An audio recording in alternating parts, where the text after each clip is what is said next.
Hello, human family.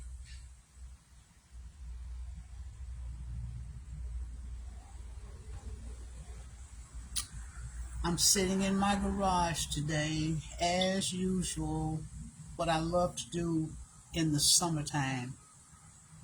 I love to take full advantage of my garage because I have the advantage of sitting here with an open space that I can view out and the sun can shine in and I don't have to be really out there.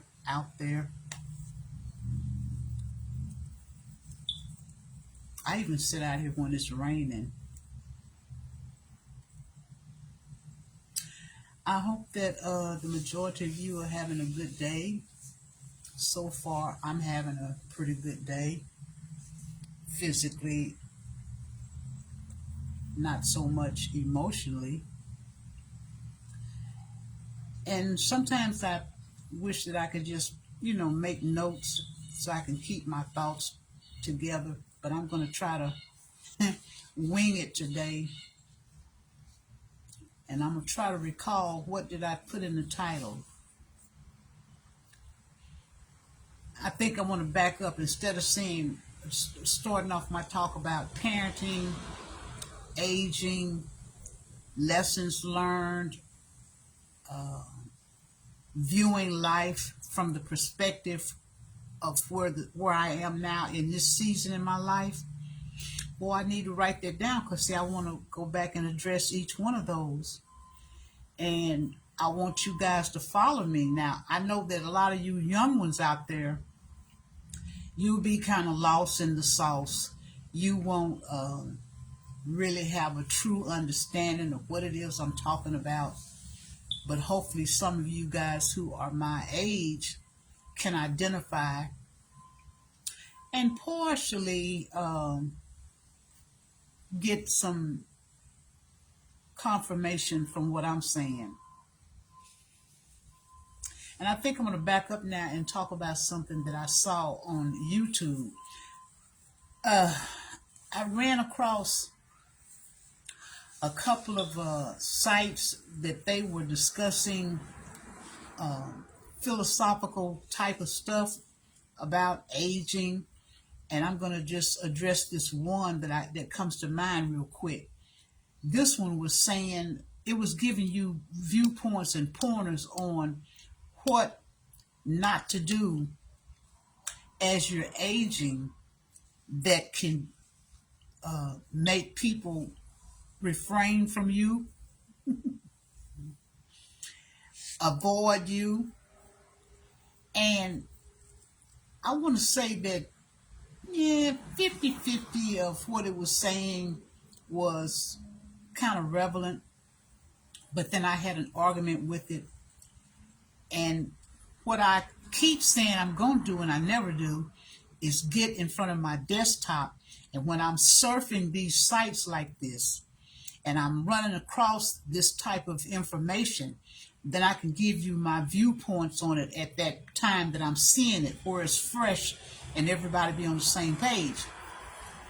But this particular person that was giving out the information that day was saying that as people age, if you find yourself in a position where people are distancing themselves from you and they view you as negative and they're not really like seeking your company out. Well, now listen, see, when you're dealing with Paulette, I told you this, I be thinking, you gotta come into this mindset that I have. What that individual was saying could be true and pertinent for everybody who's listening to them if their mindset is the same. But if your mindset is in the position mine is in, that here we go, God has wakened you up and he's given you the ability to see life from a different perspective. And now you know what's important and what's not important.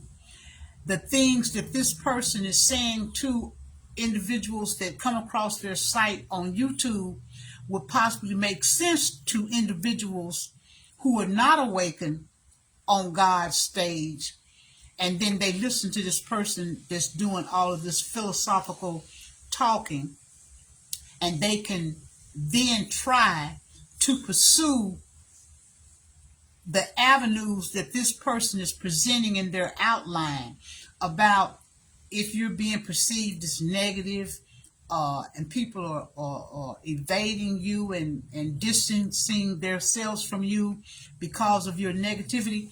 And I'm saying that I don't ascribe to that being fact if you're awake on God's stage. And here's my reason why. If you're awake on God's stage, then everything that this person is addressing within their theory, their hypotheses, could possibly be true. They say that the elderly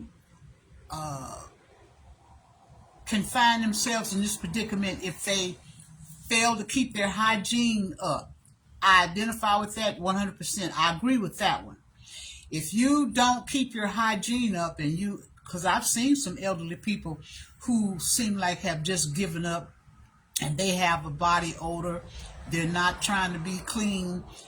I can see that part I'm in total agreement with. No, you got to keep the hygiene up as long as you're able to do the hygienic routine for yourself. And I can understand if you find yourself in a position where you're unable to keep yourself clean, then that might be another excusable offense. So that's the only one I want to give this person who was giving this little outline about his thought processes on the people that are aging and why they find themselves distanced by people and being alone and viewed as being negative. And I'm not in agreement with that now that my eyes have been opened on the God stage and I understand life from the perspective of God's perspective. People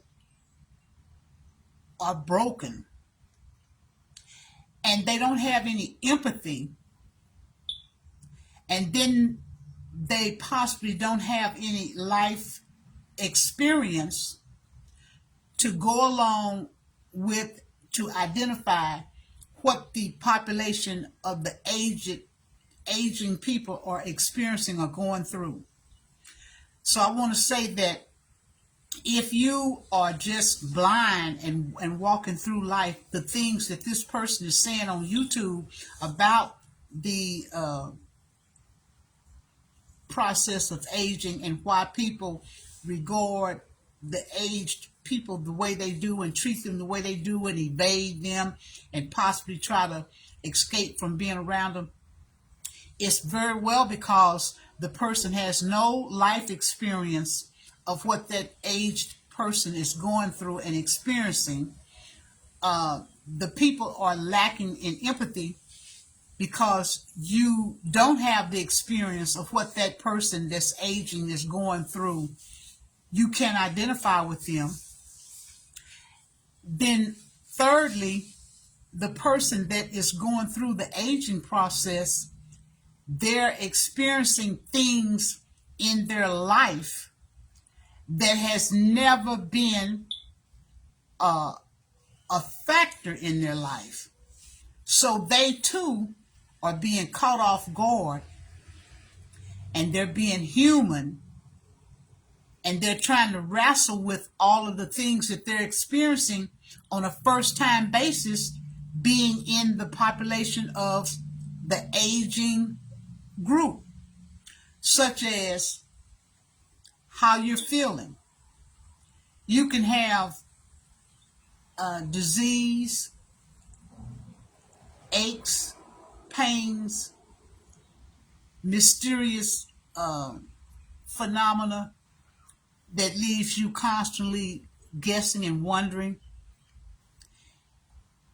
Aging also presents, at least it has for me, in my experience, a level of uncertainty. And this is a new time and a new theme for me and anyone that is going through the aging process. And this new thing is having to deal with, out of the clear blue sky, surprise situations to encounter, health wise. And if you don't know from day to day if you're going to feel good 1 minute, or possibly you could be stretched out on a gurney in the hospital the next minute.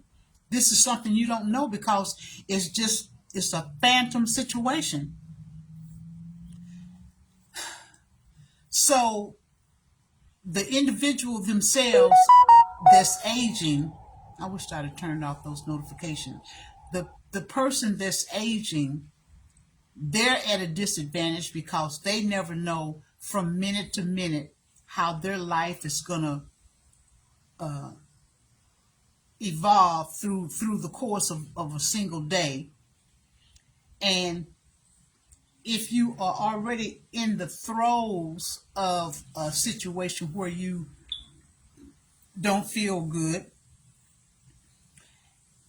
that puts you in a different mindset. So individuals having to deal with the population of people that are aging need to have more understanding. And I don't know how to put that and make it, explain it any differently than what I do, because I can go back and reflect when I was a younger girl and I worked in a nursing home. I was like 20 years old. And maybe this is just something that's innate in some individuals. Some people are more apt to be able to do these type of things, in which I label myself as one, because when I worked in the nursing home, I kind of had a lot of empathy for the aged people that were in there, the people that were up in age and ill and sick. Although I didn't know fully what they were experiencing, and I didn't know what it was fully to be incapacitated or immobile or unable to do for myself, I still had enough empathy in me that I didn't look at them as a burden or a problem or an issue. I looked at them for what they truly were and what they presented to me and what I was hired for. And that was to assist whoever it was I had under my care, for me to assist them with whatever their needs were, and to provide a service for them that I was being paid to do. And it just so happens that the service I was being paid to do was to feed, to clean their space and environment, clean their bodies, keep them in order. And that was it, simply it. Not to pass judgment, not to get angry, not to get infuriated, not to down talk, not to do what a lot of people do. Young, and God forbid, even some older people just don't have what it takes to be caring, considerate people toward one another. And this is why God has, laid out the ground rule that He's laid out, that we treat one another as though we would want somebody to treat us, And I'm not gonna say that I'm perfect and that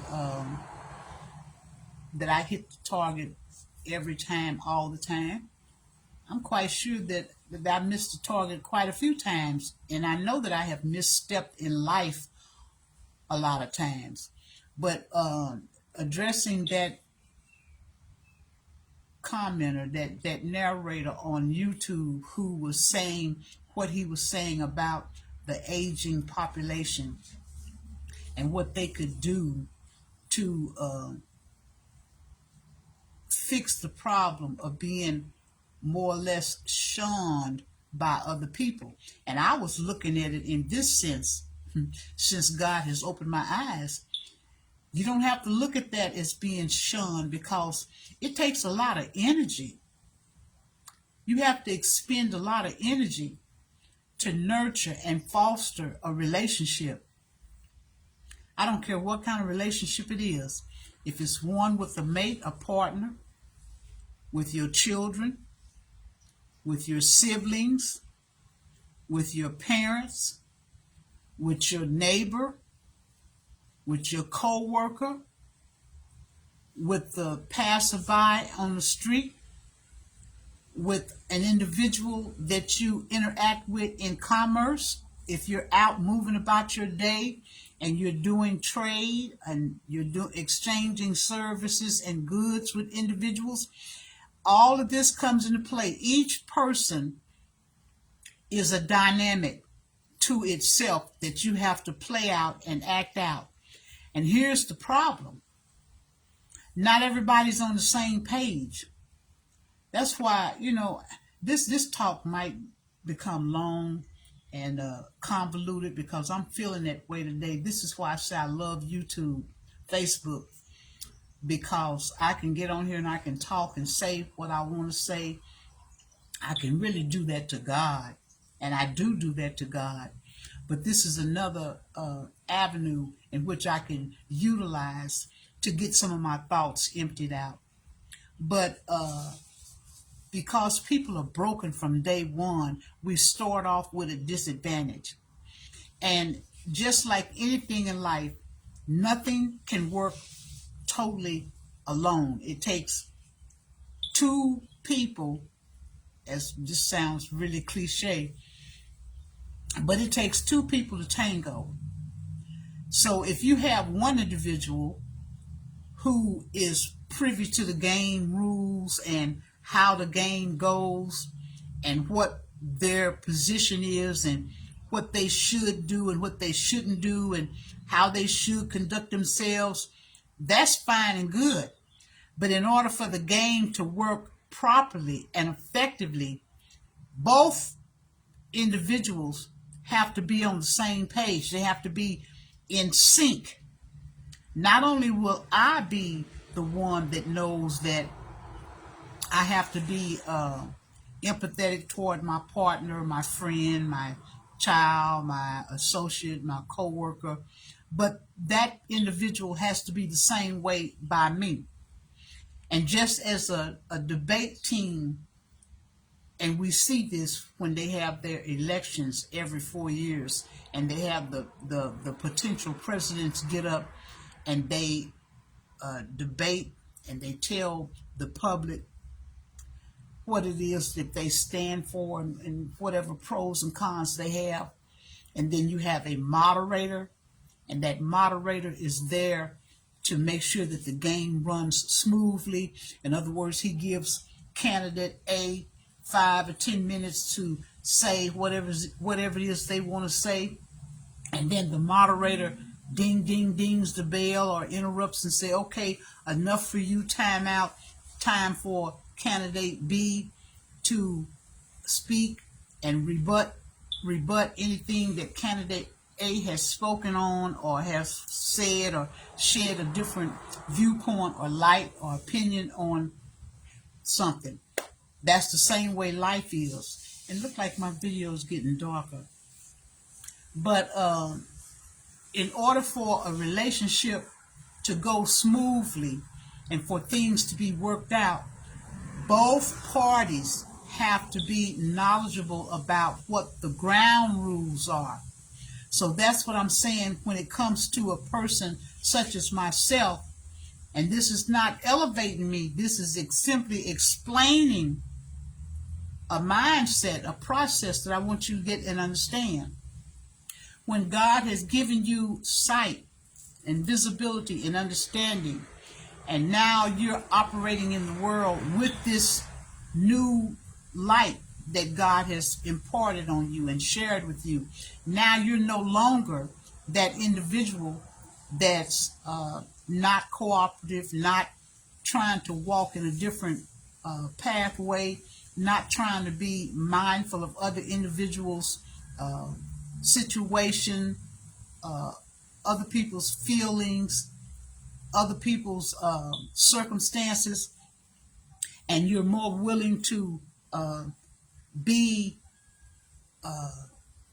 restrictive in your back and forth with that individual, whether it be a partner, a child, or neighbor. Like I said, when they are expressing themselves to you, you're gonna allow them to do just that, express themselves uninterrupted for a period of time, and then you will step in and present your opposing side or your thoughts on whatever it is that you're having a discussion with. You got to have both players got to be on the same page. And then we have to take something else into consideration. When people are communicating with one another, they don't just use words. Everything comes into play. Your face, all of the expressions that you make with your face, your tone of voice, all of that plays a role in how your listener will determine how they're going to respond to your information that you're sharing with them. So I'm saying that when this person on YouTube was giving his thoughts about the aging individual, I said that could be true for an individual that is not been yet given sight by God, because now your focus is going to be on what the objectives are of the person that's giving this talk. You want people in your life. You want to have interaction, but once God gives you insight and you see the brokenness that's out there, and you see how broken you are, you're not going to be so eager to reel in and bring in other people into your space, because they're not on the same space that you're on. They're not on the same level. And level is probably a bad word. It gives a connotation of thinking that you're higher than someone else, but they're not on the same plane. Because I have to give you an example of that. With me knowing what I know, knowing that I should be patient with individuals and give them a turn to speak, and this is when we're interacting on a one-on-one together. And I'm doing all of the right things of the game, but the individual, with them being broken and they don't have the understanding of the rules of the game, they're not giving back to me what I'm giving to them. They're not giving me my time to speak. They're not giving me their undivided attention for a period of time and let me express what it is that I need to express. They're interrupting me and cutting me off, and they're grabbing hold to a single word or phrase, and then they're off and running with that, as opposed to allowing you to express what it is that you're expressing. And then not to be angered or upset about what it is you're hearing, because what you want to do in most instances when you are having an exchange with another individual is to discern whether or not they have a valid case against you.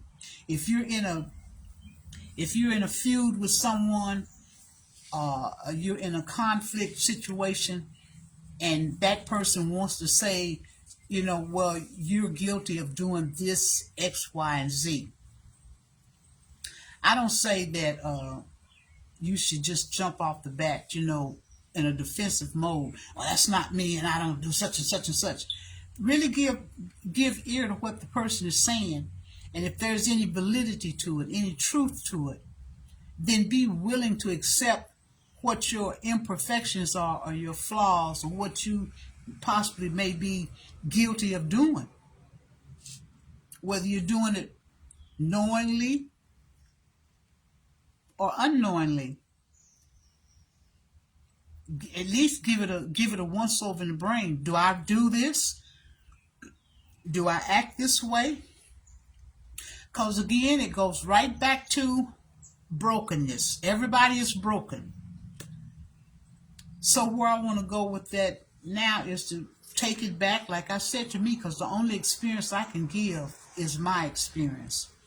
And the only way I can speak about it is from the experiences I've had. And my mother was the major influence in my life and the beginning part of my life. And I know that I'm not isolated in my experiences, and that the world has to have other individuals who can possibly identify with me and what I'm saying, because the whole world is not perfect. Everybody doesn't have a rosy-dozy family unit. And the majority of us were raised in a single-parent home. And again, Paulette is going to keep saying it. The DFG role model is what this world it boils down to: disconnected from God. And when you're disconnected from God, that's when all of the confusion piles up and everybody is crazy. And this is the actual best environment for Satan to thrive and to grow and to expand and to devour and to keep you defeated and to keep you off center and to keep you off focus. So when I speak of my mother's experience, this is when I want people to understand what I'm saying about this brokenness and how this brokenness can be passed down from generation to generation. And this brokenness, it even affects the aging population, because the brokenness is a disease and it spreads all through life, and it affects every single aspect of life, all of it. And it may sound like it's so simplistic, but I mean for it to be understood that having God at the beginning of the game and getting an understanding of truly who He is, and then having that understanding expounded on by a knowledgeable individual that God has raised up and imbued with the ability to teach His doctrine and His will and what His desires are, then we would all have a much better life. That's the ideal world. That would be the ideal world.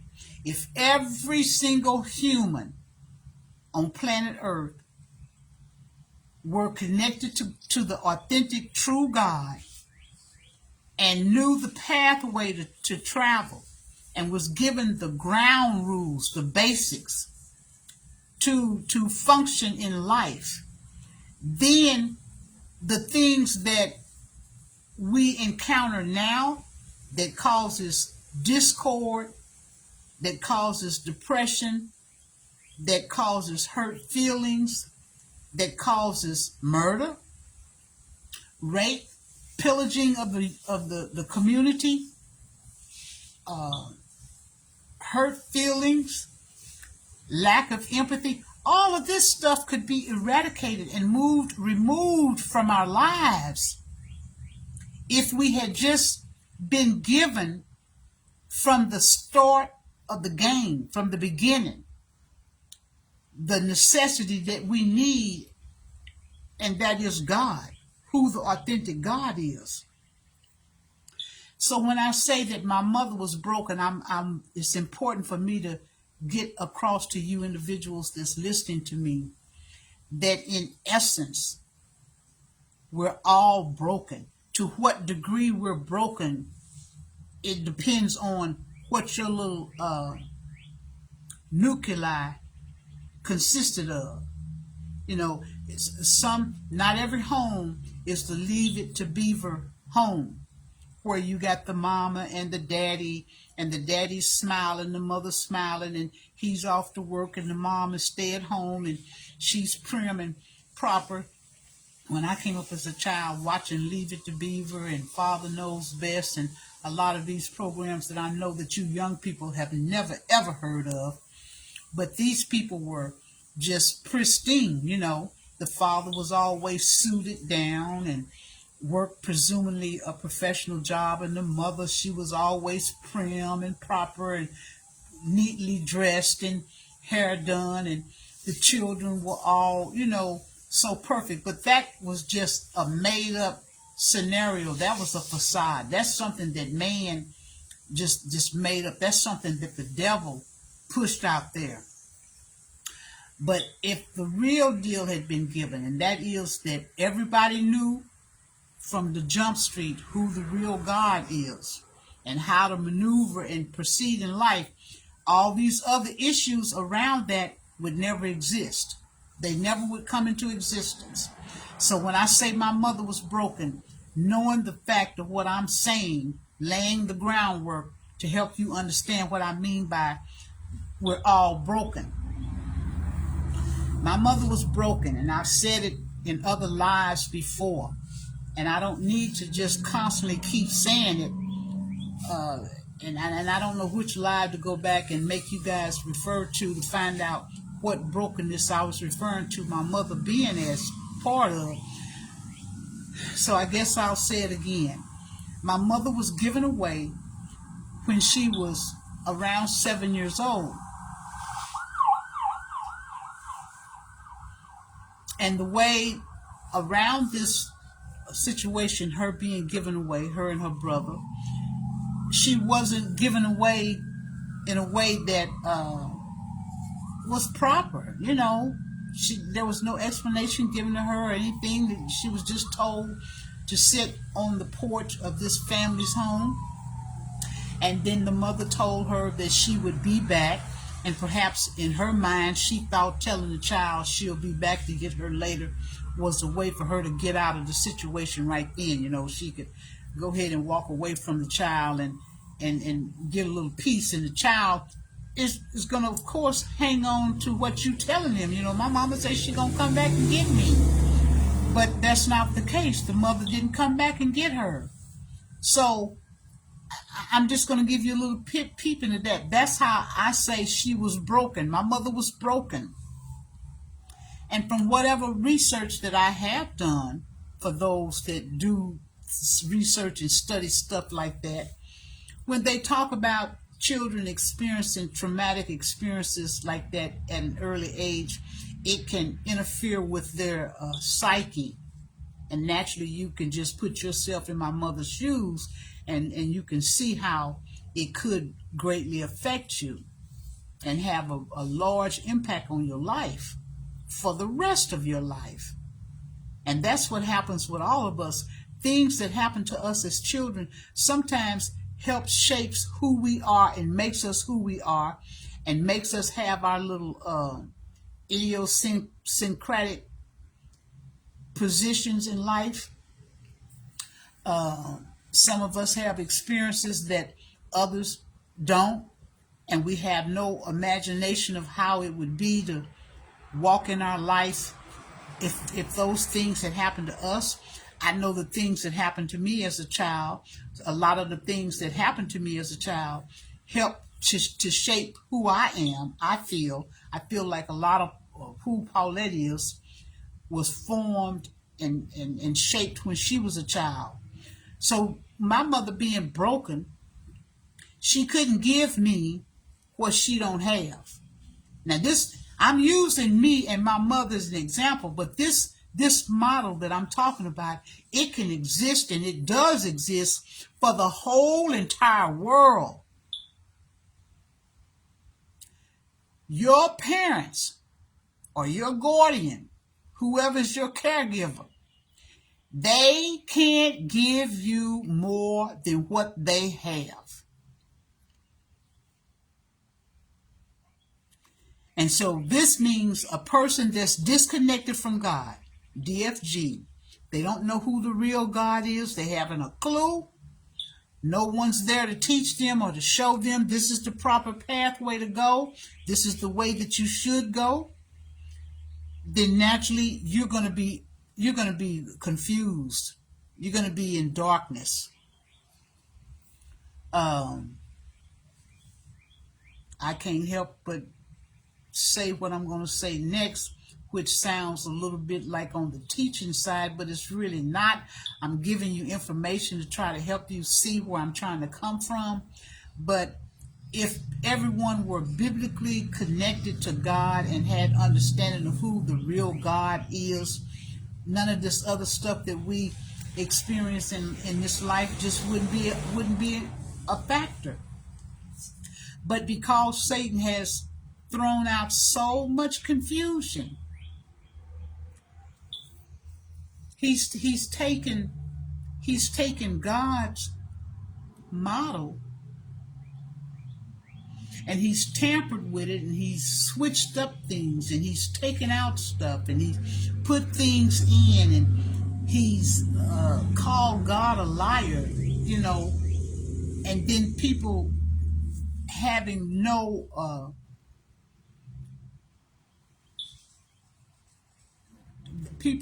nothing to draw from, they fall for this deception that the devil has put out there. So back to my mother. Being that she was given away and she was broken, it probably messed her up psychologically. Then she grows up herself and she produces children, which is us. And then because she is broken and she had no one to model for her what a proper mother is to do and how they are to do and what to do and what not to do, and she had no helpmate. She did have a couple of husbands, but that's a whole nother show, and I can expound on that too. But she did what she did. She fed us and she provided food and shelter. But that was to the extent really all it was. And then her humanness, whatever her shortcomings were, they came through, and I don't want to go into details, but it affected each one of her children, I suppose, in whatever way it affected them. I know how it affected me. I can't speak as to how it affected the siblings that I have. Man, this can be confusing because even when I'm just talking about the mother now, because I don't even want to address the siblings. That's a whole nother genre. That's a whole different one, whole different show. But because my mother had the experience that she had as a child, which possibly shaped who she was and what she internalized and how she felt and how her psyche was and what her emotional stability level was, it influenced the way that she did her parenting when she became a mother. So now with that being said, now I want to drop down to the next generation, which is myself. But each sibling is another generation within my same generation with their siblings, but they all had different experiences from me, and then they raised their children. So you see what I'm saying. So now, based on the way that my mother raised me and gave me what she gave me and didn't give me what she didn't give me, and one of the things that I can really say that she didn't give me was she didn't give me God. Because she didn't know God, so she couldn't give me God. Another thing that I can speak boldly about and feel confident in is that she didn't give me any emotional stability, because some things were just not present. I have no memories of ever being embraced, told that I was loved, given any really positive feedback as to, something good about me. And I'm not going to go deep into that either. I want you guys just to get the basis, the premise, the basis. So now, my mother was broken, and she grows up and she has children, and then she raises us from her brokenness, and then she gives and not gives to us what she has and doesn't have, and then we walk away and step out into the world with our brokenness. Then we produce children from the same model that we came from. And based on where our brokenness is and how our brokenness is, we perpetrate the same situation on our offsprings. Wherever we fall short, we fail our children.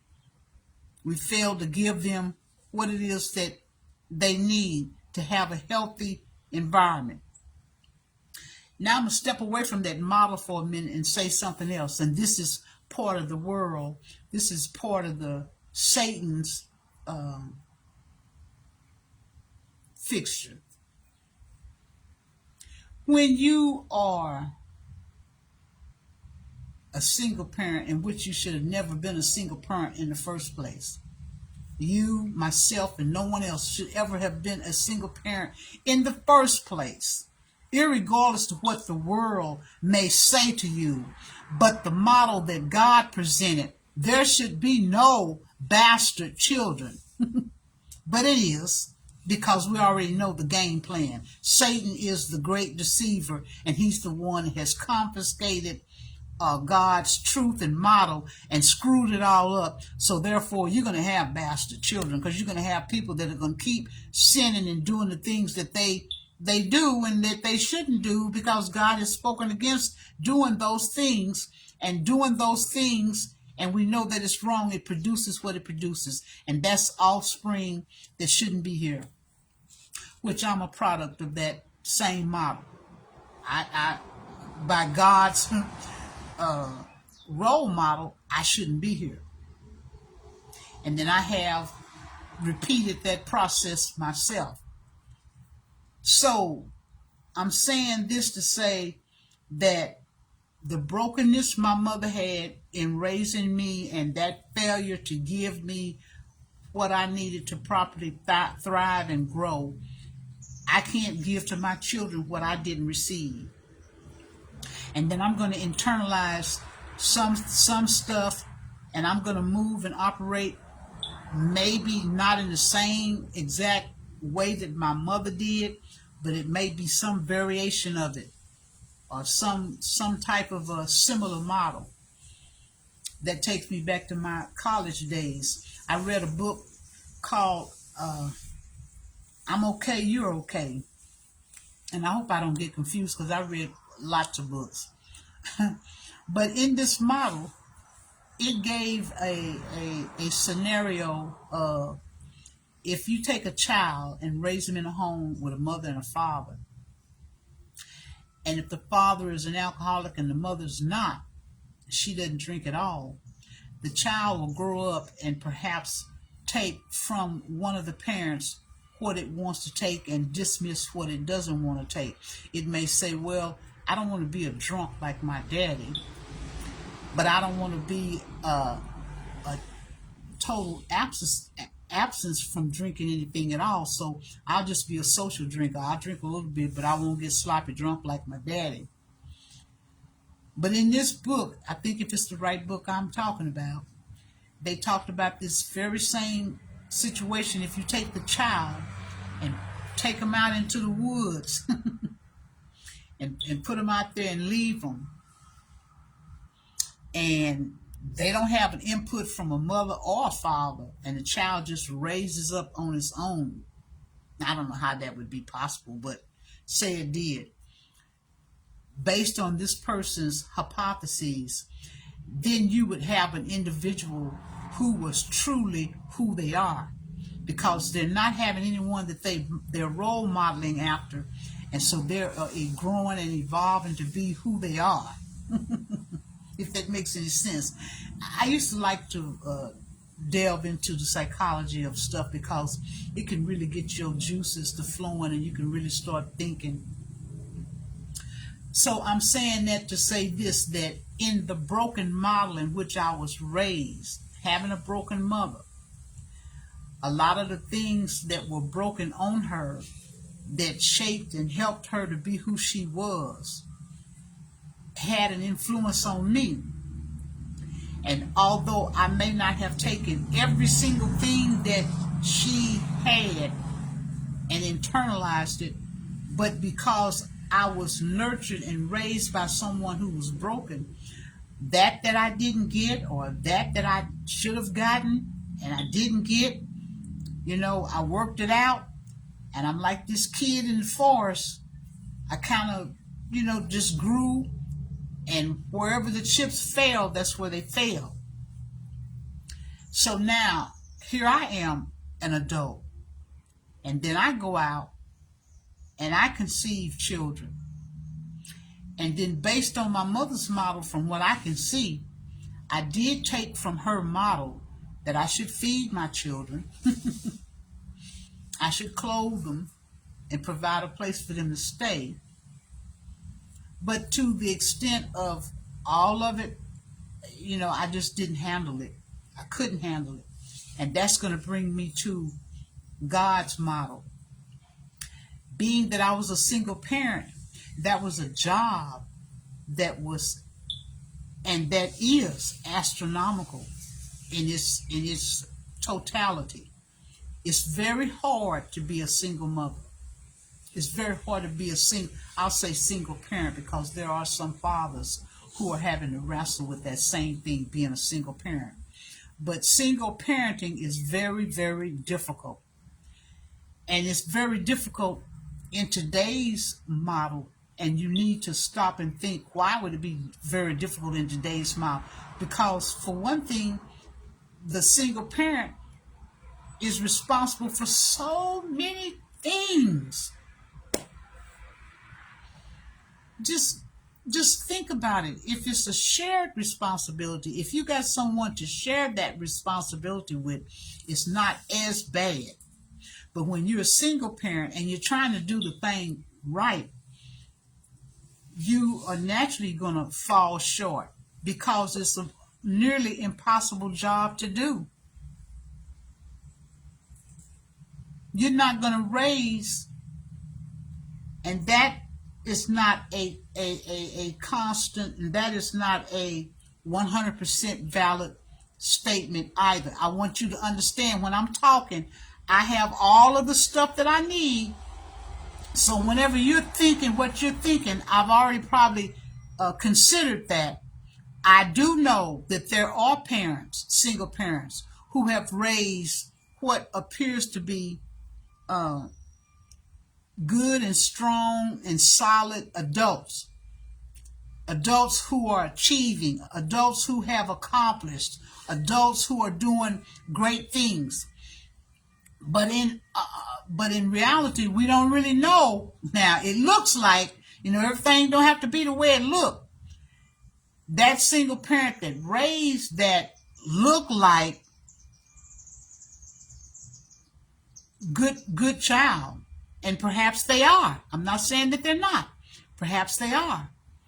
But take it from me, there are some flaws and there are some imperfections somewhere. There are some shortcomings somewhere. But majority of the individuals who are raised by single parents, I'm going to say, are coming out faulty. They have faults. They're imperfect, because the role of trying to be a single parent is very, very hard. You're wearing so many caps. You're wearing so many caps. Your mother, your father, your teacher, your provider, you're the cook, you're the maid, you're the nurse, you're a ton of things, and it's all shouldered on one set of shoulders.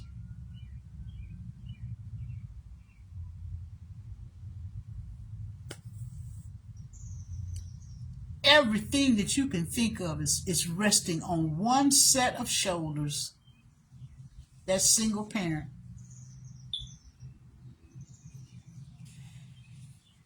And I'm going to say this. The emotional security is going to go lacking. And trust me, I guarantee you that I feel that in the single parent raising environment, there's going to be a certain degree, a certain amount of emotional instability. Because you're not going to tell me that that single parent was able to address every single thing that child really needed. It's just more or less, I would think, an impossibility.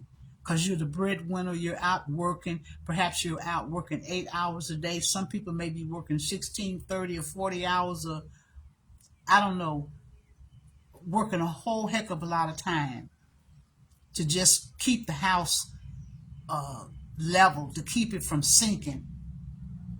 And then you want to take in the scenario of the parent that's trying to have a social life. Again, if we're talking about God's model, it wouldn't be no social life. It wouldn't be no children, because you wouldn't have had any, because you wouldn't have had the social life.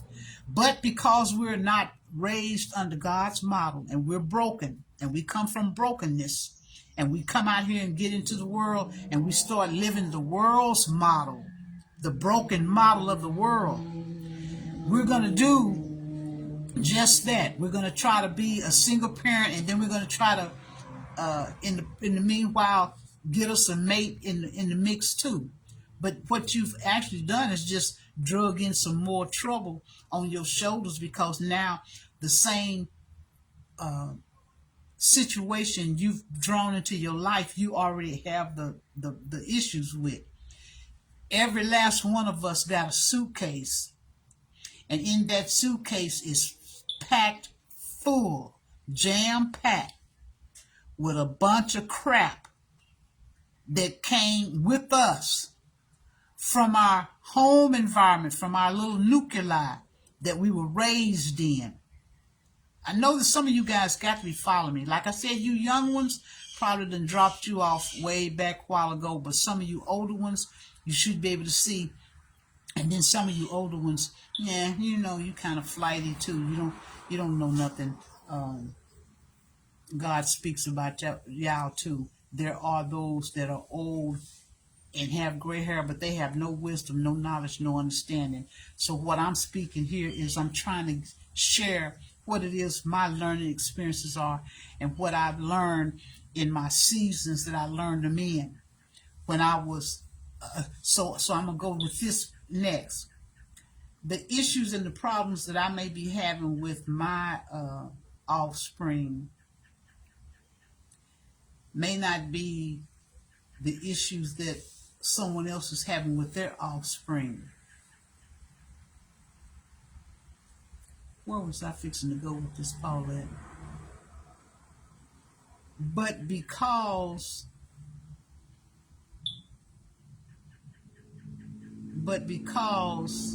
oh, I know where I was going. You have mixed emotions. The parent will have mixed emotions, because I can tell you this, that when I was experiencing what I experienced, the negativity that was being thrown at me or tossed about toward me, or spoken about me, since I got the God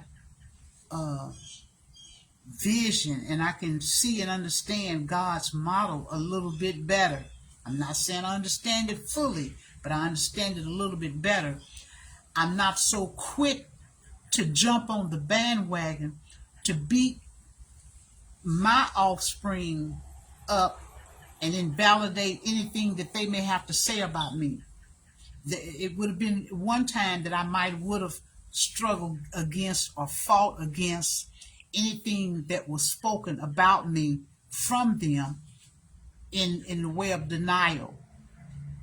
But since I have an understanding of God's principle and his rule, and I know what pathway I should have gone, and then I have my own life experience that I was once where my offspring are exactly now.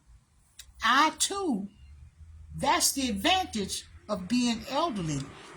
I was once where the offspring that now I'm the parent of is. And I'm giving that example with my mother. When I was young and my mother and I was experiencing the difficulties that we experienced, and my reactions toward her were whatever my reactions toward her was, and usually it was, hey Vernon, usually it was negative. I didn't see at that point in time where I was wrong. I was operating purely and solely from what she was doing to me. But had I had the God sense in me that I have now, that I could have looked at my mother in the way that I should have been looking at her, and that is she's broken, and she's trying to do the best that she can do with what she has to operate with. And I'm going to tell y'all the truth. I didn't see or understand my mother until after she was dead. You know, sometimes I think God plays dirty jokes on us because, well, no, I'll take that back. God's not playing a dirty joke. Because you have no connection with God, you don't have any understanding about life until you actually start looking for God. And when you look for God and you find him and he gives you understanding of who he is, like I said, now you can look out into the world and you can see things in the way that they should be looked at. So I'm going back to my mother. The way that I treated my mother in the way of disrespect, but being belligerent, being the disgruntled child, was wrong on every level it could be wrong on.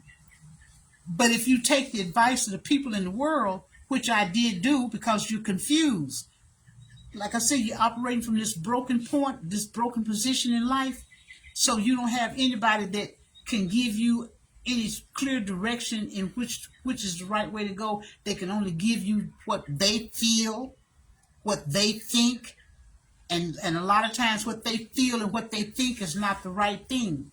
But now that I'm older and I'm looking back in reflection of what my mother and me had and what we experienced, and since God has opened my eyes, I'm able to see now. I'm able to see more clearly. I'm able to understand better. So that can't help me with my mother now because my mother is deceased and gone. And I'll tell you that he fixed that before she died. But where it can help me is it can help me now with my kids. Because that's why I say stay with me. So when I was hit with the negativity from the kids and their expressions of how they were discontented with me on whatever level it may be on, instead of me being defensive or becoming combative, and which I did initially or early on. This is before God gave me the pathway. You know, well, it ain't none of me, and I didn't do that, and blah, blah, blah, and blah, blah, blah, and blah, blah, blah. So now that God has given me a little direction in how I should go, I don't disavow what this person is saying. They were raised by me. So whatever their perceptions are, or whatever they received from me, or what they didn't receive from me, that's their reality. And I can't poo-poo it and say, oh, I don't want to hear what you're saying, or what you're saying ain't right. And everybody's memory is not 100%, so maybe they don't have everything just right down to the last letter or the last digit. But you can't disavow a person's grievance with you and discount it as being nothing, or it's a lie. That's not the way that was. Because that happened with me and my mother. She was quick to tell me that what I was experiencing and what I was receiving from her was not what I was experiencing, what I was receiving. It was all, my misunderstanding. It was my combobulated brain. It'll make you crazy when that was my reality. But what I was wrestling and dealing with was an individual who was broken, who didn't have any inkling as to what was happening with them psychologically, emotionally, and they had no understanding of it, and they didn't seek any understanding. They had no God input, so they could not give me anything. They couldn't give me anything but what they gave me. And then with me going out into the world, taking with me what I received in the household that I was raised up in, I too maybe didn't commit the same situation or set up the same type of scenario that was set up in my household for me as a child. But my household was broken as well, because I'm still an individual that don't know who God is, have no idea what is the correct way to go. All I'm basing my life on is what the world is showing me. And what the world is showing you, 9 times out of 10, is the wrong thing. It's the wrong thing. But it's complicated and it's hard. It's not easy. This life not easy. Growing up's not easy. Growing old's not easy. Getting along with wife, husband, cousin, friend, co-worker, neighbor, children, grandmother, grandfather. None of that. It's not easy. It's hard.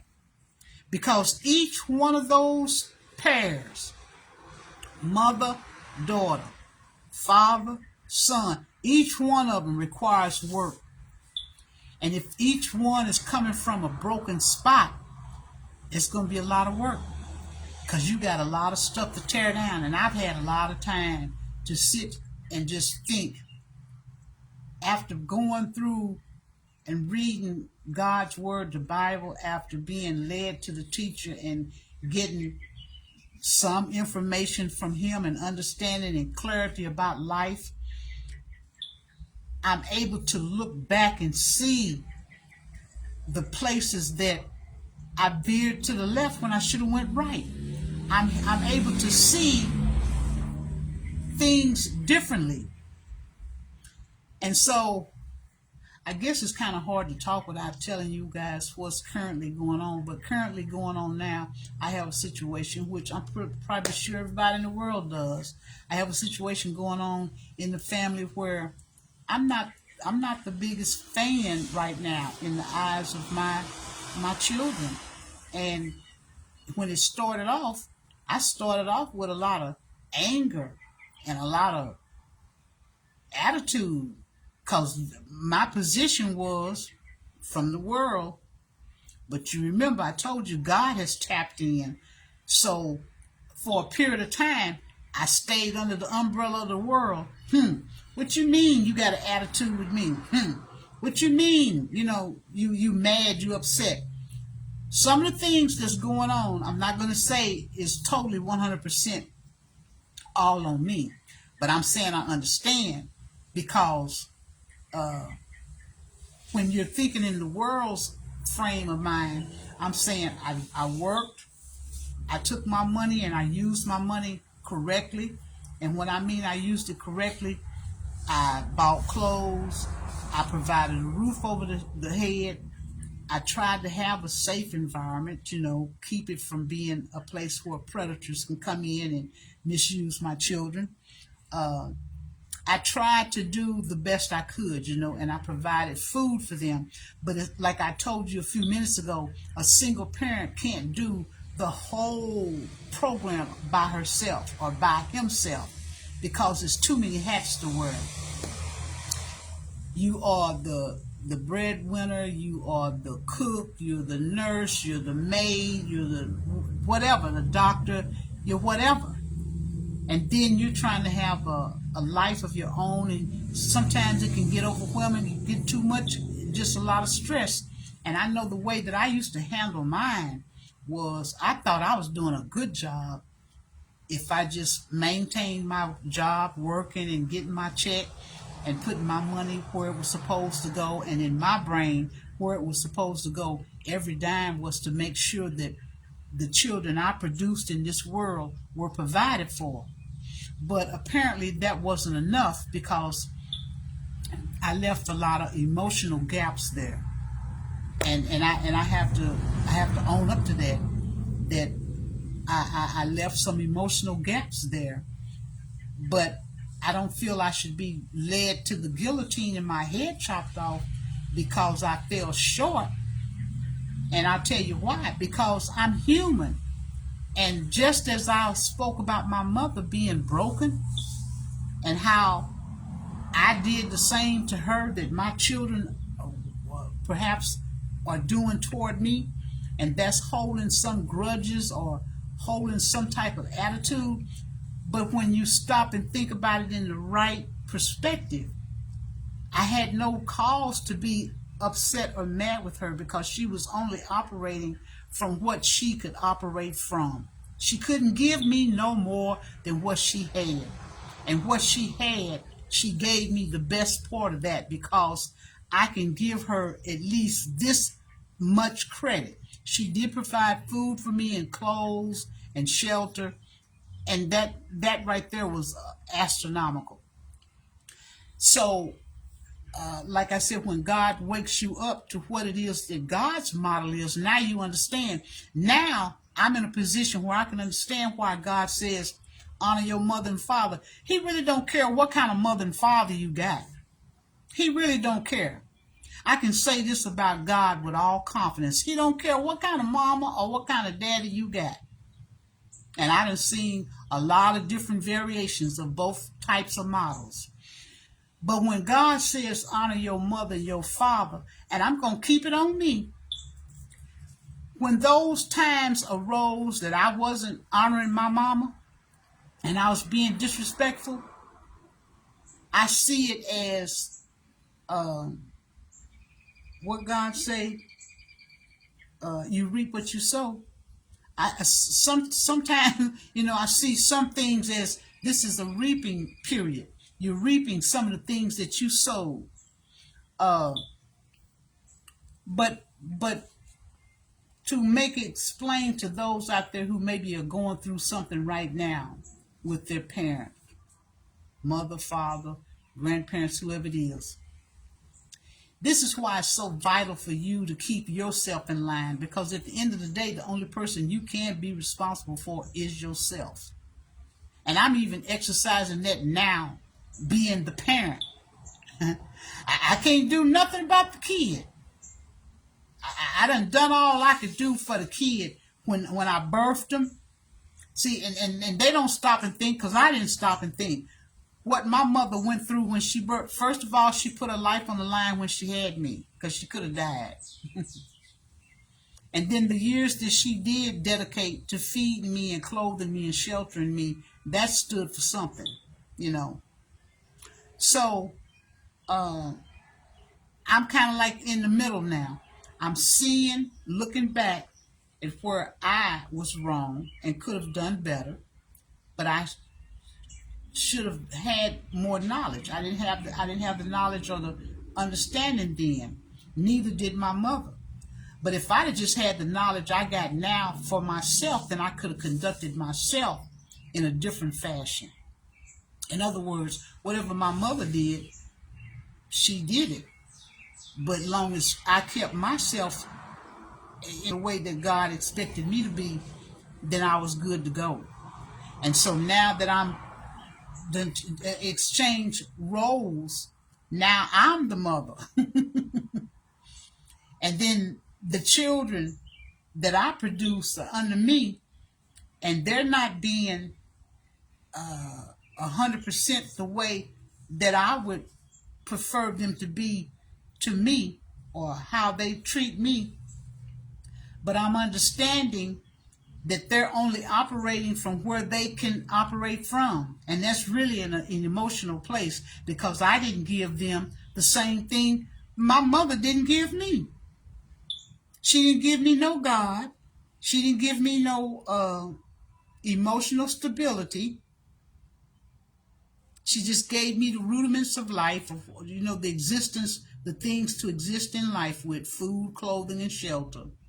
So therefore, that's the only thing I could give my kids: food, shelter, and clothing. And I thought I was doing the job of the parent, but having all these different roles to perform: breadwinner, nurse, housekeeper, all of the titles that go with parenting, I still fell short.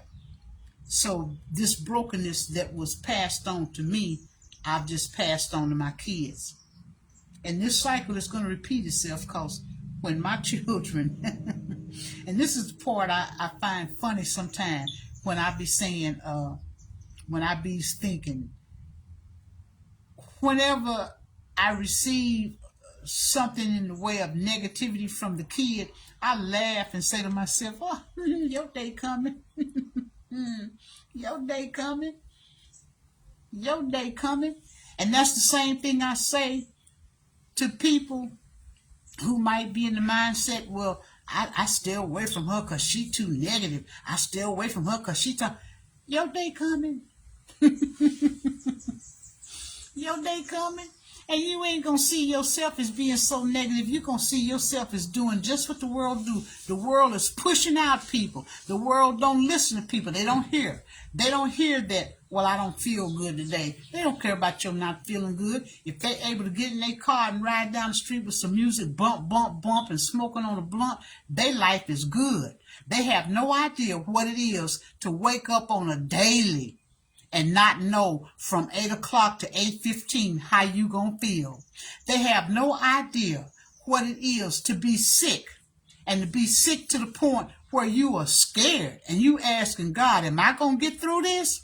So these individuals that's passing judgment on you about your negativity and about how you sound to them, and they don't want to be around you because you sound so negative, you know what my response is? Keep living. Keep on living, baby. Keep living. Your turn is coming. Your turn. See, when you young, the devil has got your world really full. And if you ain't got God part of that world, you really messed up.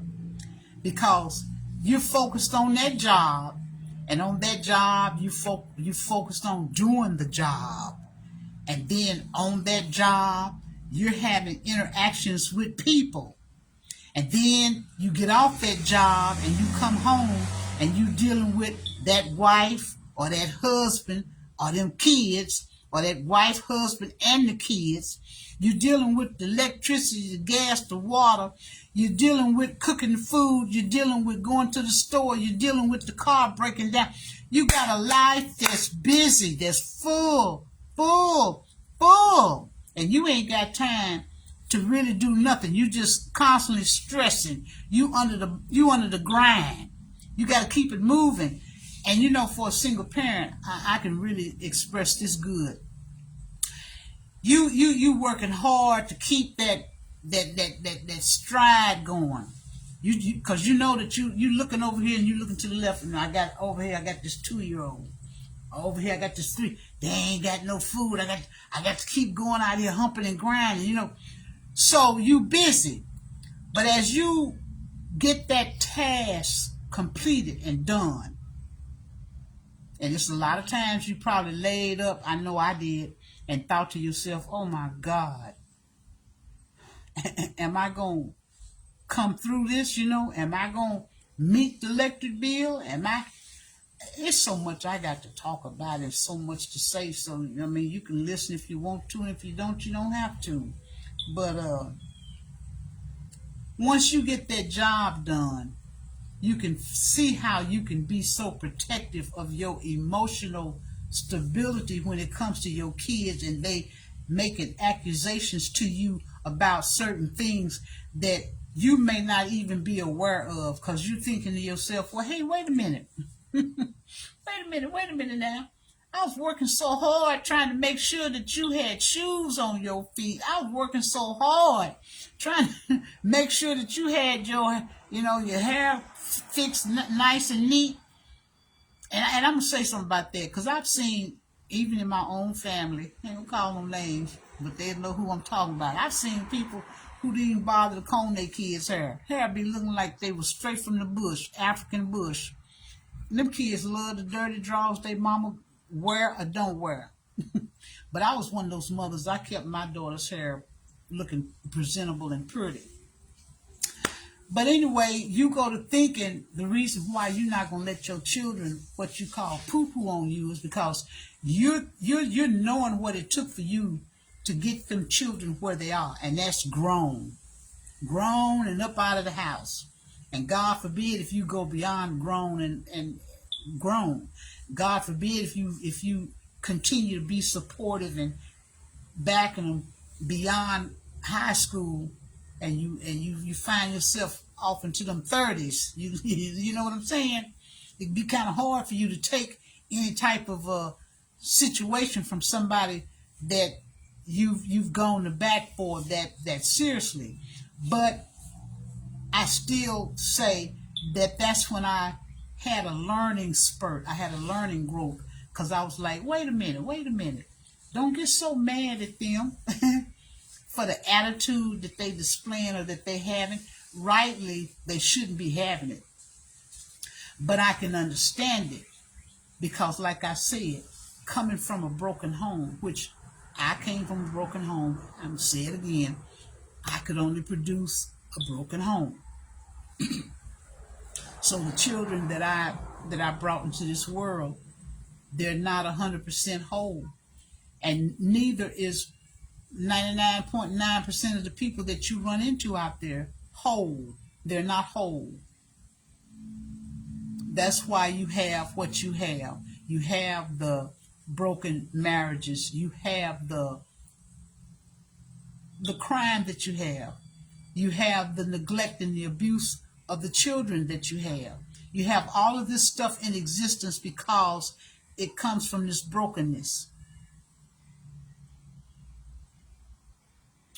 But yeah, I went on site the other day, and I found the Section 107 Fair Use Act, so that I can get on here when I feel like it and go to sites that I usually surf when I'm online, and I see stuff and I want to discuss about it and talk about it, and I want to be free from liability.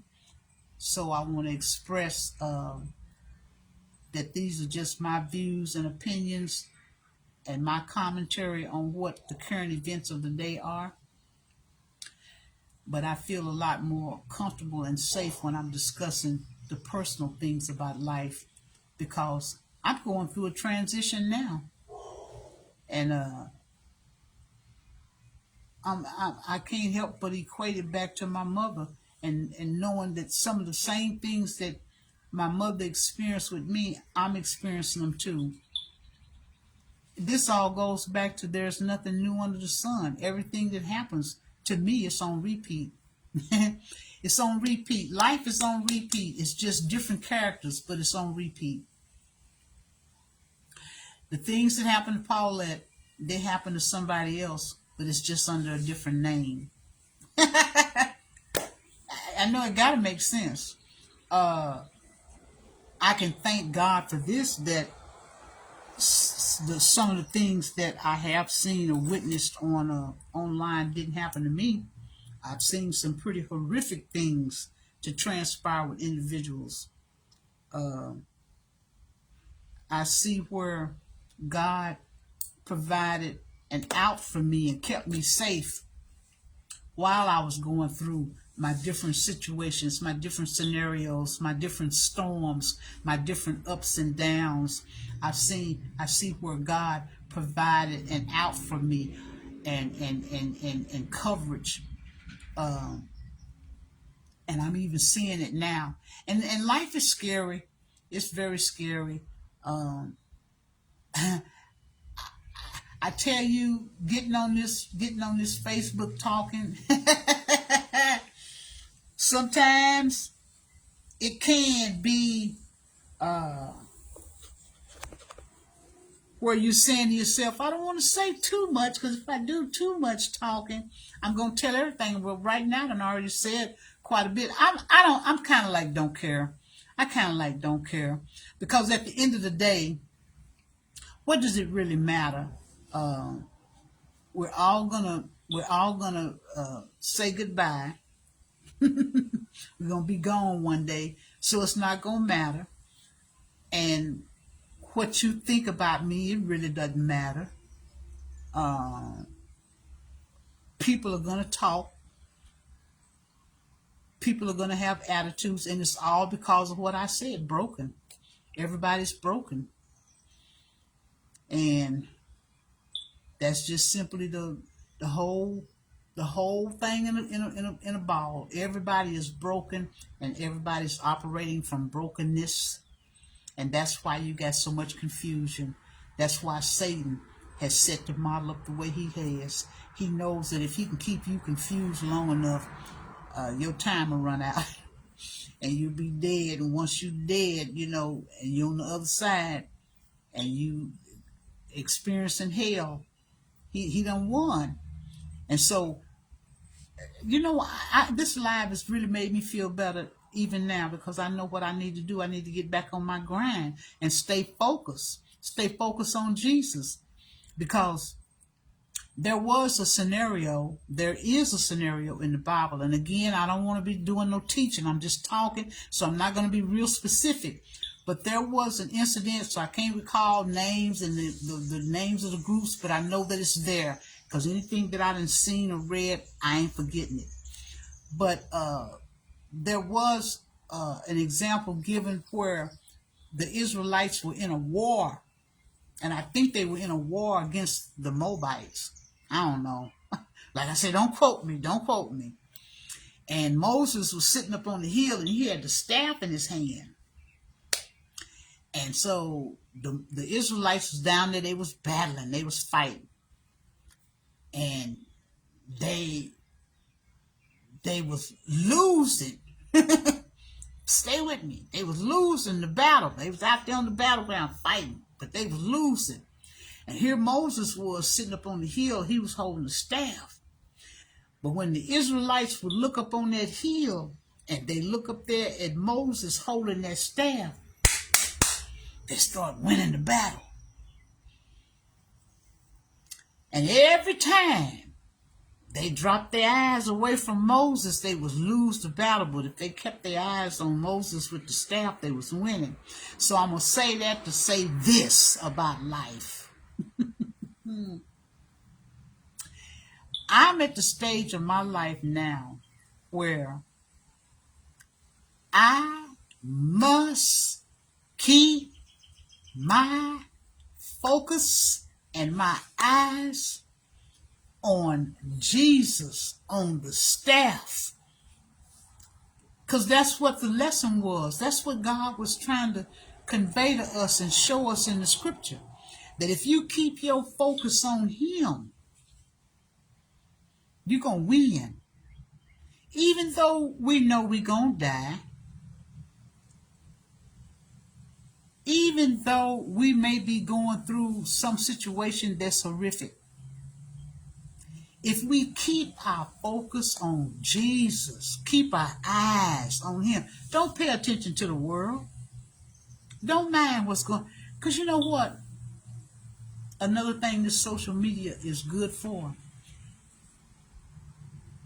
It's good to surf, because in my surfing, I don't know about yours, but in my surfing, I done seen a lot of people in a lot of different situations.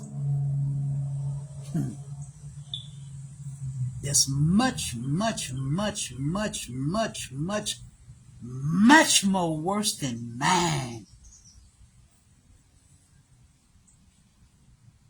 And they hanging on, and they keep right on battling, they keep right on fighting, and they keep, and this is something they got to deal with. And right now, I'm thankful, I'm happy, because today I'm having a pretty good day, although my legs swell up and my feet swell up, and I can't walk too great of a distance that I don't experience a lot of pain. I mean, a lot pain, to the point that I think I need a wheelchair. And here's something else. I know that what I did to myself, because we can't preserve our bodies for eternity. We know that we're going to deteriorate, age, and get sick and die. But I did damage to my body on my own.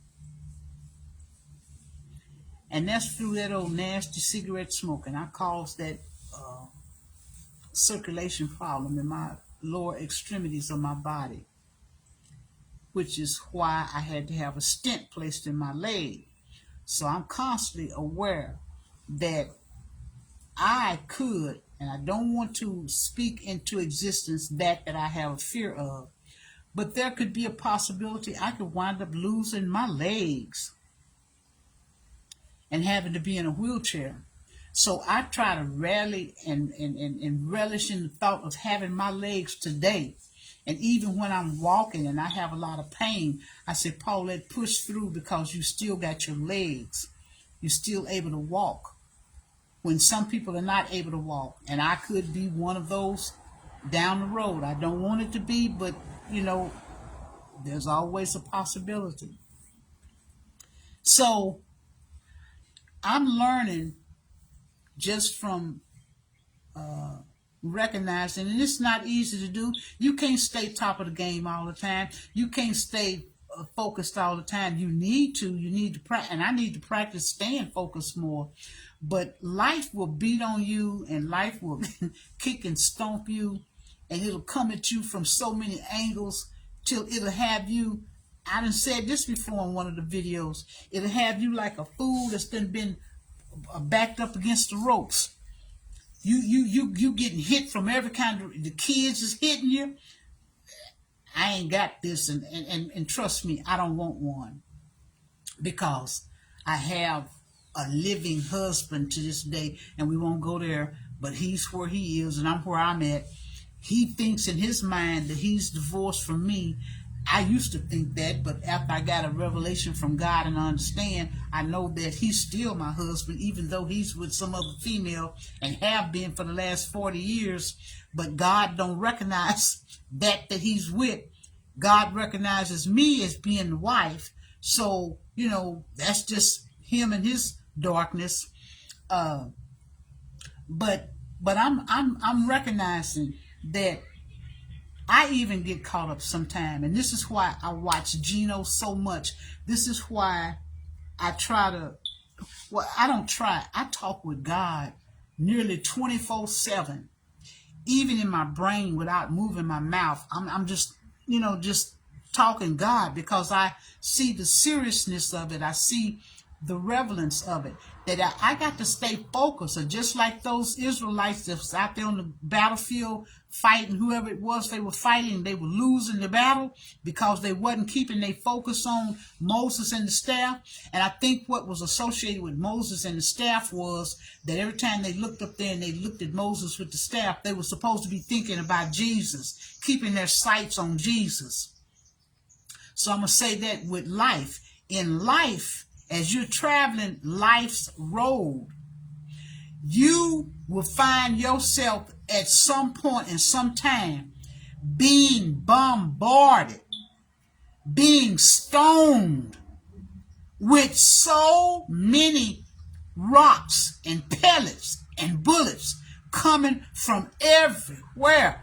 The kids, the husband, the wife, the neighbor, the boss man on the job, your body, your sickness. You just inundated with everything coming at you, coming at you, coming at you. And then people who don't have a real grasp and a real hold on life or a real understanding of God or whatever life is, they're dumping on you. They're making you their scapegoat. It's because of you that I'm not happy. It's because of you that this is going on and that's going on. And I can't say that I haven't been guilty of that, because sometimes I've been on that side of the fence. You did this to me. You did that to me. But when I, thank God, when I stop for a moment and think about God and put my focus on God, He brings me right back into line. Don't be pointing no finger over here at your kids and saying this, that, and the other. Yeah, they wrong, but you know what? God see it, and He know whatever's going on, and He gonna straighten it out. And Paulette, remember, you used to be a kid, and you was doing the same thing that you experiencing now toward your mother. It's a brokenness. And I know that I got to be making sense to somebody out there, that if they rewind this video back and go from start to where I am at this point, they can see and understand a little bit of what I'm saying. But sometimes life can just be throwing so much stuff at you, and that's what the devil do. He'll cover you with rocks.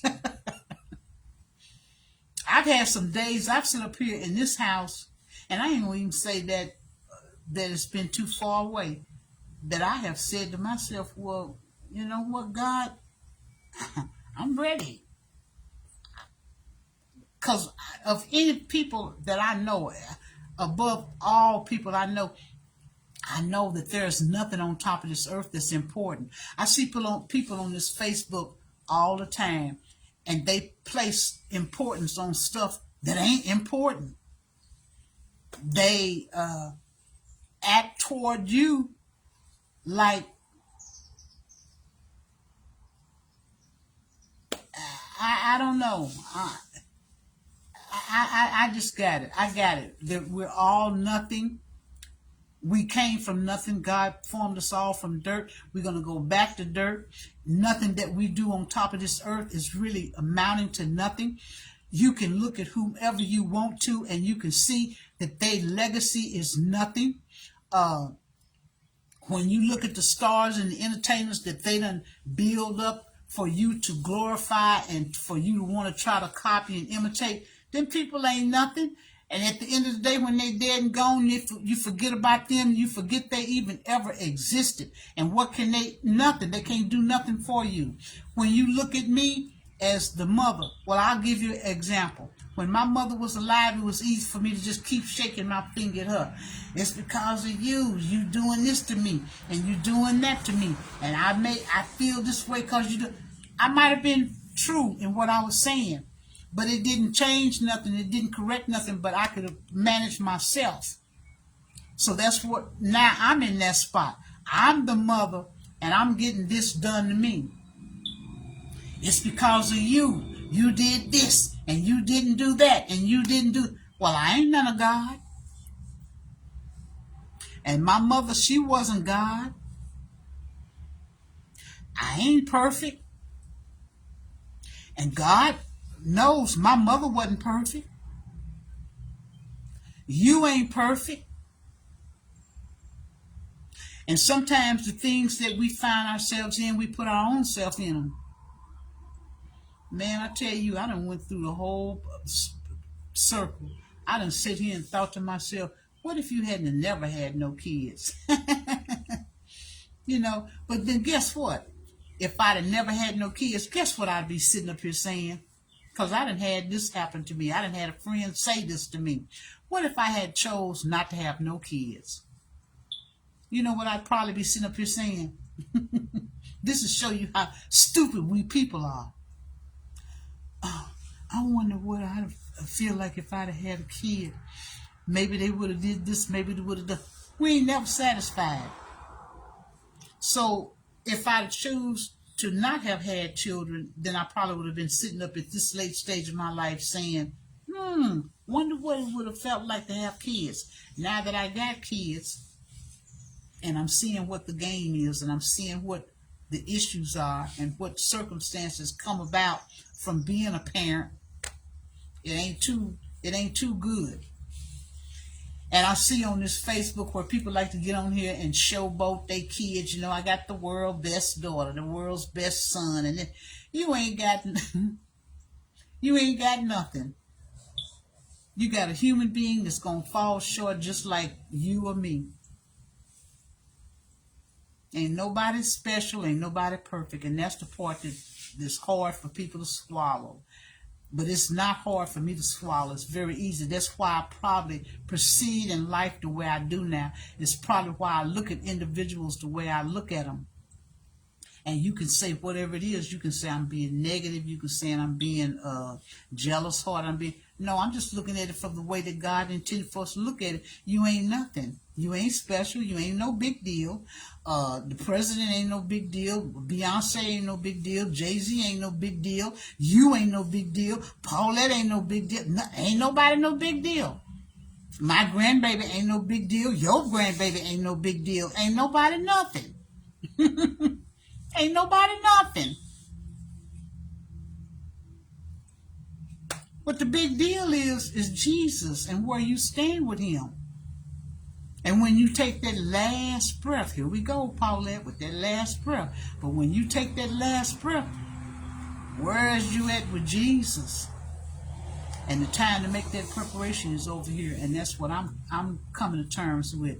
So I have an issue right now that I'm trying to resolve. And I hope that I can get it worked out. But if I don't get it worked out, I know that God has got me covered. Because we have to deal with change. We have to deal with change constantly in our life. Nothing stays the same. So if I have to face a new change for me in my life, and I choose not to say what that is right now concerning family, if I have to choose this new position that's being put on me, it's going to be all right. It's going to be all right. It's going to be all right. Because I won't be the first one, and neither will I be the last one to experience or to have to go through what it is that I'm going through. And that's just the way I'm going to choose to move forward in my life now, to stop looking at so much as being the victim, you know, because I done went through that with the siblings. And like I said, that may be for another day and another time. But basically, I feel as though I was birthed into the world and then just set out here totally by myself. By myself from day one. I just never really understood it, but just by myself from day one. You really don't have anybody in your corner. You really have no one in your corner. You have a bunch of fakers. You have a bunch of people that say they're in your corner, but they're not really in your corner. And so the quicker that you get the understanding that the only fail-proof, the only safe, the only best bet is Jesus, the better off we're going to be. Because everybody else can let you down. Kids will let you down. Grandkids will let you down. Friends will let you down. Brothers and sisters will let you down. Everybody will let you down.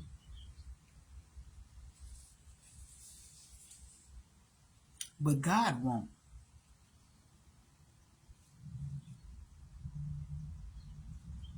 Jesus won't let you down. And I have to admit, sometimes it feels like even Jesus jumped ship too. Sometimes it feels that way. Sometimes it feels that way.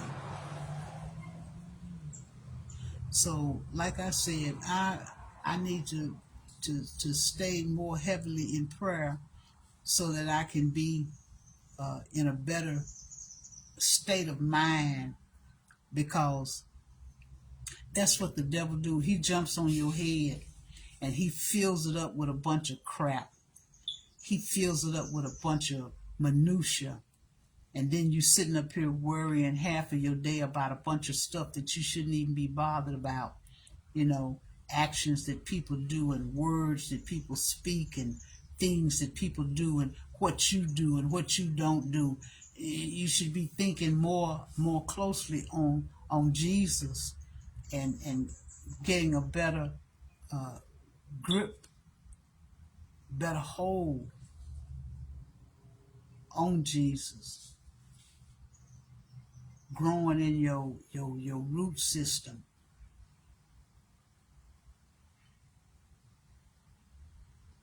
Yeah, growing in your root system. So I think maybe I done talked a little bit, talked enough.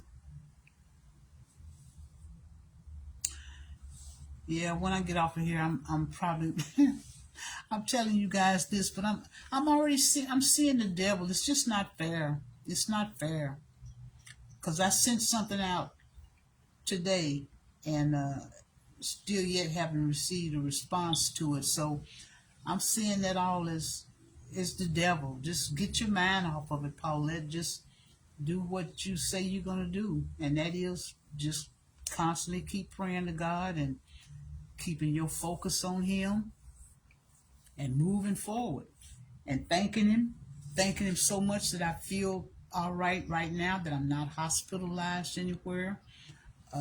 Although, like I told you, things don't always look the way that they really are. When a person look at me, and I think that's what's going on with some of my family. You know, they look at me, and because I'm not stretched out somewhere screaming and hollering in pain, or the doctors are saying she's 5 minutes till death, I think they think I'm all right. But I really just push through. But I have serious problems that hurt, and it's nothing. I can't explain it to you, but if you can't go and make a trip out to Walmart and just browse through the store without being in excruciating pain, and yeah, I know they got them little rollaway buggies, but all of that stuff, that psyche stuff, that stuff got to be in your head too. You know, here I am, I got to be out here in this buggy, and I'm one of these diehards. I try to force myself to walk, but as I'm walking, I'm having to stop every 4 or 5 steps because the pain in my back is so excruciating. It feels like it's being torn off my body.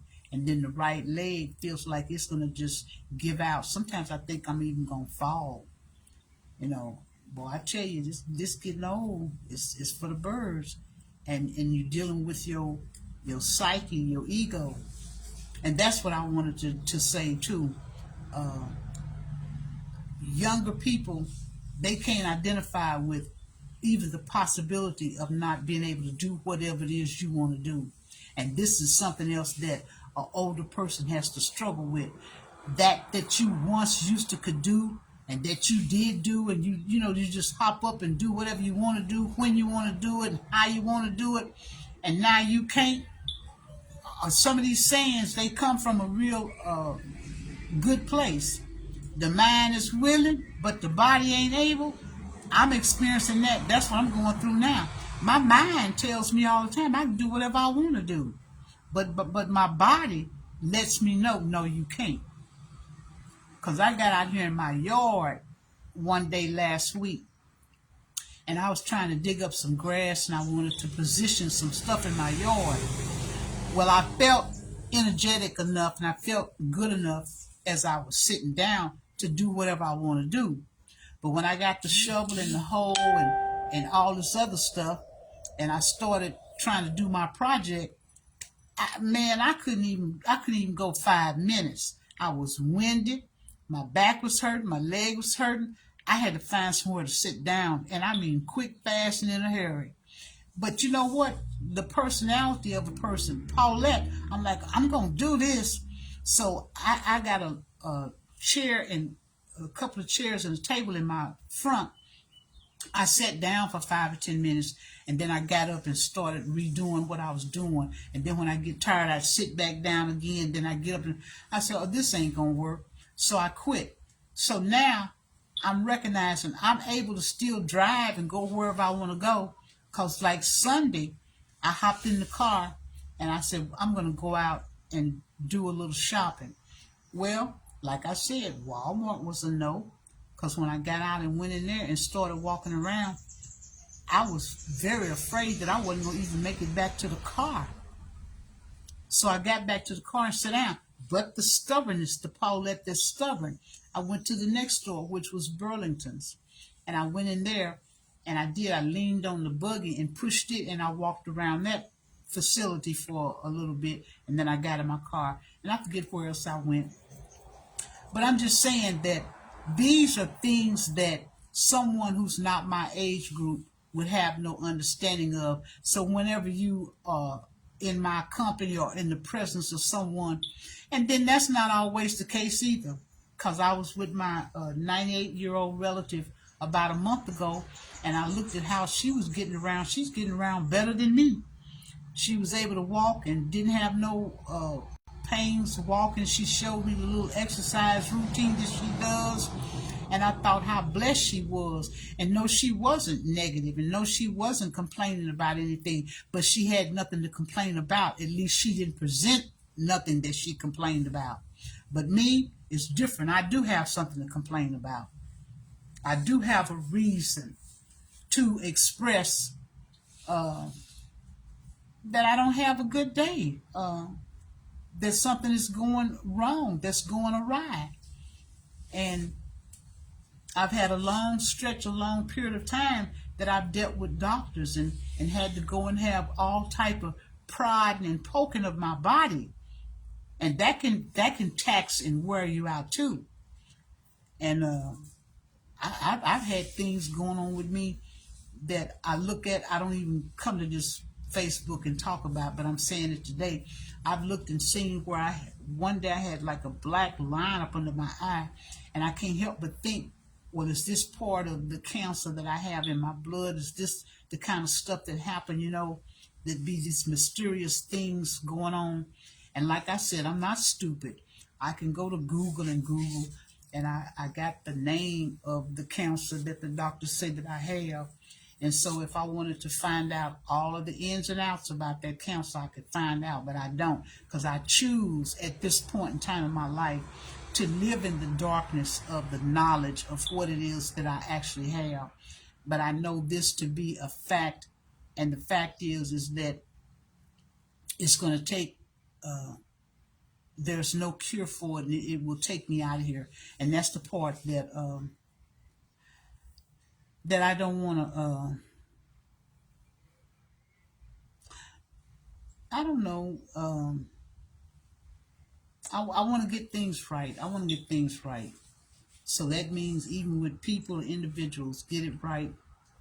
I don't want folks to have the wrong impression of me. If they have the wrong impression of me, that's their business. They can have it. But if it's some way that I can inform an individual that the old Paulette, she's dying off, and I feel like my children of all people and my siblings, they should be able to see the difference.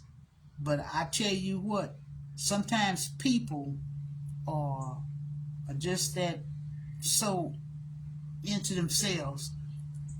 They may or may not see a change in you, but to give you credit to see that change, they probably say, no, I ain't gonna give her that. I ain't gonna let her see. I ain't gonna let her know that I see she doing. Or they could be just so into themselves or so stupid enough they actually can't see the change in me because they too focused on themselves. But I know that there's a change that has occurred with me. I know that I don't meet the mark all the time, but I know that there's a change because I know from the way I used to act on certain situations or how I would handle something, I don't do it the same that I once did. I don't say that I meet the mark every time. Sometimes I slip up and I fail, but I do see the change. And that's the part that makes you angry too, because you're thinking, now here I am, I'm doing my best, I'm trying to be a team player, I'm trying to be right, but then the individual you're dealing with, they're not giving you no recognition, they're not doing no type of trying to understand nothing. It's because they're disconnected from God. It's because they're broken. It's because they haven't done the homework. It's because they don't know. It's because they don't know who God is. They don't know what the rules are. So they're just living the way you once lived. Helter skelter, here, there. Something slap you this way, you roll that way. If it slap you this way, you roll that way. If somebody cuss you out, then you cuss them back. If somebody got something nasty to say about you, then you got something nasty to say back to them. But see, once God wake you up and he show you what his model is, you don't operate the same way no more. Now, I've heard Gino say if you punch him, he gonna punch you back. I'm probably gonna try to attempt to do the same thing, but I'm saying on a different note. Some things that a person may do to me, I may try to do something differently. I won't respond the way that I once would have responded. So, in other words, I stop and think. And I find the change that's taking in place with me is more so with my speech. Because I know a lot of times people say stuff, and I have actually been saying to myself, now, I could say this, and I could, nah, that's all right. I ain't going to say it. I done formulated a little method in my head now. When people do stuff and I know that they're wrong in what they're doing, or that whatever they're doing, I usually would respond in a way that's nasty or unbecoming, or because see, God is not that. God is not ugly. He doesn't respond in any way that's not godly. This is why I can't get ready for people that walking around here in pants, makeup, and all this crap. God ain't gonna participate in nothing that ain't godly, and you can't mix godly with this world and then say that you're serving God. You just can't do it. You can't do it.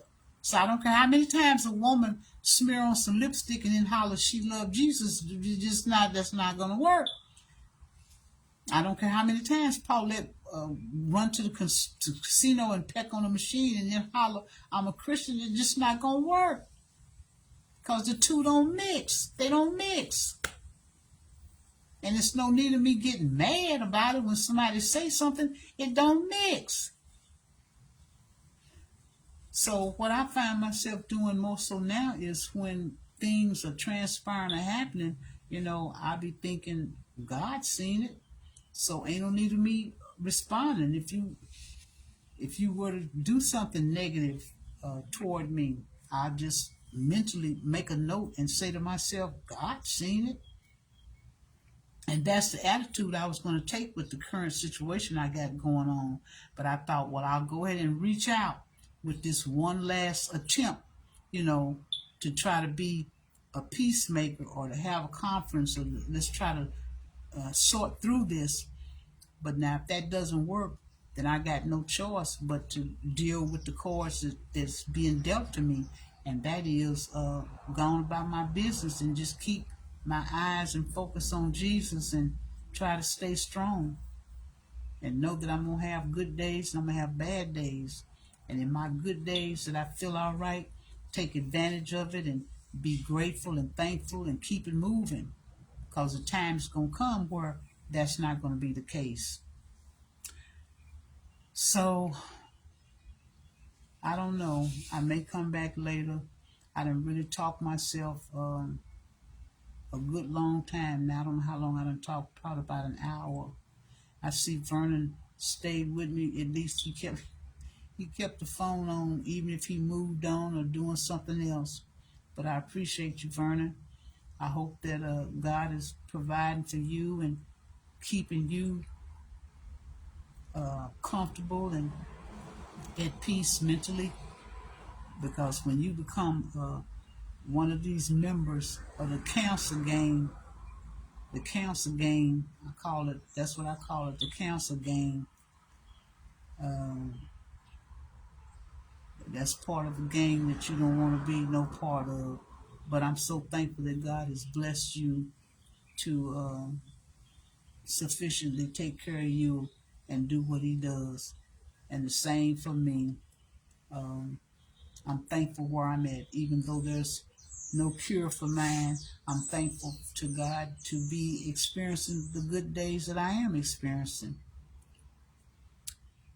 And the only reason I ain't been on here is because I don't know. I wasn't too much feeling it. Because like I said, Satan sometimes you just throwing so much crap at you. It'd be all you can do to just uh, hold your head up and just keep going. If it ain't for Jesus, Lord, we'd be messed up. We'd be messed up for sure. So I'm gonna get off here, and maybe I'll check back later, and maybe I'll even be in a different state of mind. I emotionally might be better, in a better place. So y'all, thanks for listening, Vernon. Thanks for tuning in. Tell everybody I said hello. I talked to Marie, well, through inbox. She and I have communicated, and I just love Marie to death. She's so sweet and caring, and I become to know Kiana kind of good, but I don't know the others. I mean, there's so many family members that I don't have any knowledge about. I just know them through Facebook, like Carcina out there in California. Every time I see her and her little fat one, I think she's so cute. But it is what it is. It's sad to think about how many relatives that we would never even know. The grandbaby, she'll never even know my grandbaby or the grandbaby of some of my siblings. Where they'll never know the relatives that they have in other parts of the United States. Have no knowledge of who they are. So I'm gonna get off of here and take this thing out of my mouth. It's worrying me to death. And I'll come back later. I have a feeling I'll come back later. So y'all be blessed. And don't think I won't get back on here talking about this psychological thing, because to me it's important to get people to see and understand why the stuff be happening the way it be happening.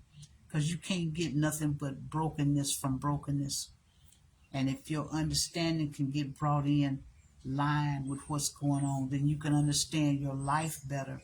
And that way when stuff start unraveling with individuals, you can step out of the mix and take a reflective look at it and get a more understanding of what's going on. People are confused and people are hurt and people are lost. People are struggling. They're trying to make it, and they're using you as a scapegoat.